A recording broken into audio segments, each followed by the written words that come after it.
قتلت طفل عن طريق وضعه في غسالة الملابس في الكويت. حدث ذلك في يوم 26 من ديسمبر من العام الماضي، وتم القبض علي في نفس اليوم أنا الخادمة التي ارتكبت ما لا يغتفر، وما زلت أحاول فهم نفسي كما تحاولون أنتم. نعم، كنت أنا من وضعت الطفل في الغسالة، وأعلم أنكم تتساءلون: لماذا؟ أقولها: لا مبرر لما فعلت، ولا مغفرة لما اقترفت. لكن دعوني أحكي، لعلني أفهم نفسي قبل أن يحكم علي العالم. كنت أعمل في المنزل منذ عام، أعتني بالطفل وألبي طلبات العائلة.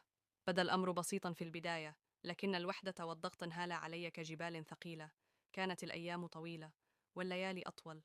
صوت بكاء الطفل كان يملأ الفراغ في رأسي، يتردد بلا توقف حتى عندما كان صامتا. كنت أبتسم للأم والأب، لكن داخلي كان يحترق بشيء لا أستطيع وصفه. في ذلك اليوم المشؤوم، كنت أستعد لغسل الملابس. كان الطفل يلعب على الأرض بجواري، يبكي أحيانا ويضحك أحيانا أخرى. لم أعد أستطيع تحمل صوته، لم أعد أستطيع تحمل نفسي. شيء ما في داخلي انكسر، كأن عقلي أصبح غريبا عني. حملته وهو يصرخ ويقاوم، ووضعته في الغسالة. كنت أنظر إليه وهو داخل الغسالة، وكأنني خارج جسدي. لم أكن أسمع صراخه، فقط كنت أسمع صوتا آخر داخلي يقول لي إن هذا سيجعل كل شيء ينتهي.